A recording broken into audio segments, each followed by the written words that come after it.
राधे सभी भक्तों को, क्या आप भी इस बात को लेकर उलझन में हैं कि अगस्त 2026 की कामिका एकादशी का पावन व्रत आखिर किस दिन रखा जाएगा, 8 अगस्त को या फिर 9 अगस्त को?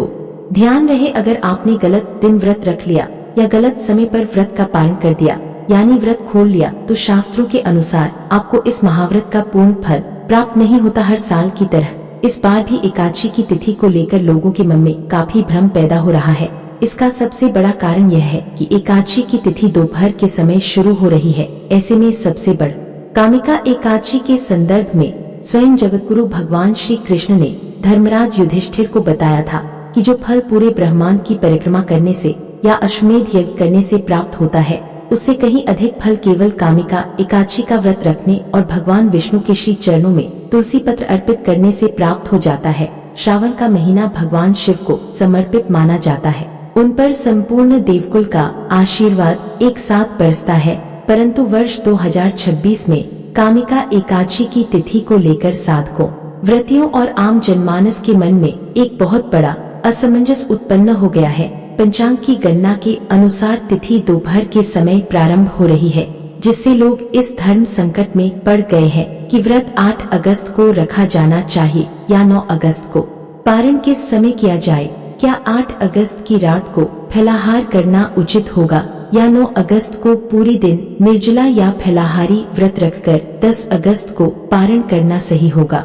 यदि आपने इस पावन व्रत को रखने का संकल्प लिया है तो आज का ये वीडियो आपके लिए ज्ञान का एक ऐसा प्रकाशपूर्ण साबित होने वाला है, जिसमें हम पंचांग की सूक्ष्म गणनाओं, सूर्योदय की शास्त्रीय परंपरा, वैष्णव और स्मार्त मतों के भेद, पूजा की सबसे शुद्ध विधि, कामिका एकादशी की पौराणिक कथा, तुलसी दल के गुप्त नियम और व्रत पारण के सटीक शुभ मुहूर्त पर विस्तार से चर्चा करने जा रहे हैं। समय या पूजा विधि से जुड़ा एक भी संशय शेष नहीं रहेगा।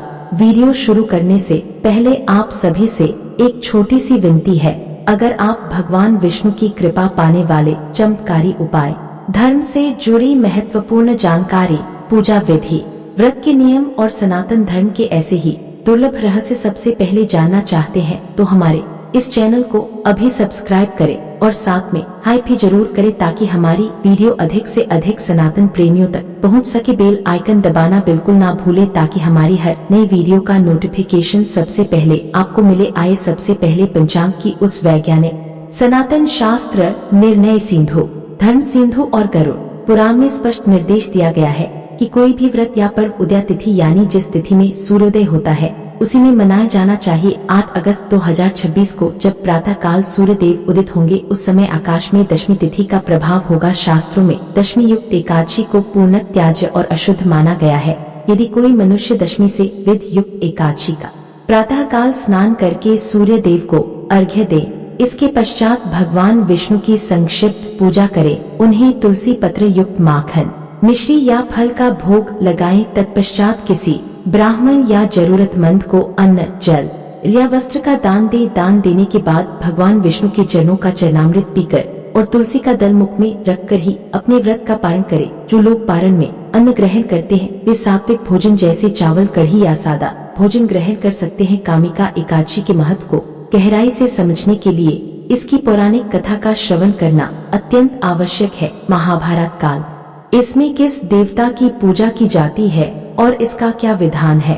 भगवान श्री कृष्ण ने मुस्कुराते हुए कहा है, धर्मराज, आपने संपूर्ण मानव जाति के कल्याण के लिए बहुत ही उत्तम प्रश्न पूछा है। जो कथा मैं आपको सुनाने जा रहा हूँ वही कथा प्राचीन काल में ब्रह्मा जी ने देवर्षि नारद को सुनाई थी। ध्यान पूर्वक सुनो। प्राचीन काल में एक समृद्ध गाँव में एक अत्यंत क्रोधी और बलवान ठाकुर जमींदार रहता था। उसका गाँव के ही एक सीधे साधे अक्षत और तुलसी का पत्ता लेकर संकल्प ले है, श्री हरि विष्णु, मैं आज कामिका एकादशी का व्रत रखने का संकल्प लेती हूँ। मेरे इस व्रत को निर्विघ्न संपन्न कराएं और मुझे अपनी भक्ति प्रदान करे। अपने घर के ईशान कोण उत्तर पूर्व में एक चौकी रखे, उस पर पीला कपड़ा बिछाएं। चौकी पर भगवान विष्णु और माता लक्ष्मी की मूर्ति या चित्र स्थापित करे। यदि आपके पास लड्डू, गोपाल या दही, घी, शहद और शक्कर से अभिषेक कराए। इसके बाद शुद्ध गंगाजल से स्नान कराए। उन्हें सुंदर पीले वस्त्र, पीले फूल और तुलसी की माला पहनाए। भगवान विष्णु को चंदन और गोपी चंदन का तिलक लगाए। भगवान विष्णु को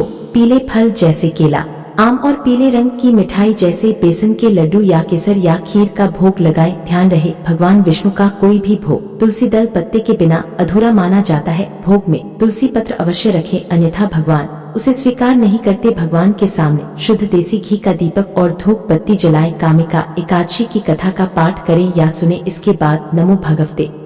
एकादशी के दिन चावल खाना सबसे बड़ा पाप माना गया है। पौराणिक मान्यताओं के अनुसार एकादशी के दिन चावल में महर्षि मेधा का अंश वास करता है, इसलिए इस दिन चावल खाना मांस खाने के समान माना गया है। प्याज, लहसुन, बैंगन, मसूर की दाल, शलजम और मांसाहार का प्रयोग दशमी की रात से ही बंद कर देना चाहिए। जो लोग निर्जला या फलाहारी व्रत रखते हैं वे गेहूं, जौ या किसी भी प्रकार के अनाज का सेवन ना करें। क्या खाएं? फलाहार। यदि आप शारीरिक रूप से अशक्त हैं या निर्जला व्रत नहीं रख सकते तो आप फलाहार ले सकते हैं। फलाहार में आप ताजे फल, केला, सेब, अनार, दूध, दही, मखाना, साबूदाना, कुट्टू का आटा और सेंधा नमक का प्रयोग कर सकते हैं। भोजन दिन में केवल 1 या 2 बार ही ग्रहण करें। तो दोस्तों, ये थी कामिका एकादशी 2026 की तिथि, पूजा विधि, पारण, मुहूर्त और कथा से जुड़ी संपूर्ण और सटीक जानकारी। संक्षेप में पुनः याद दिला दे, व्रत की तारीख 9 अगस्त 2026 रविवार, पारण का समय 10 अगस्त 2026 सोमवार, प्रातः 5:47 AM। शांति, समृद्धि और आरोग्य का वास करे, यही हमारी ईश्वर से प्रार्थना है। यदि आपको ये जानकारी उपयोगी लगी हो तो इस वीडियो को अपने परिवारजनों और मित्रों के साथ शेयर करना न भूले, ताकि वे भी सही दिन व्रत रखकर पुण्य के भाग्य बन सके। वीडियो को लाइक करें और यदि आप हमारे चैनल पर नए हैं तो सनातन धर्म से जुड़ी प्रामाणिक जानकारियों के लिए चैनल को अभी सब्सक्राइब। नमो भगवते वासुदेवाय। धन्यवाद। मिलते हैं अगले वीडियो में।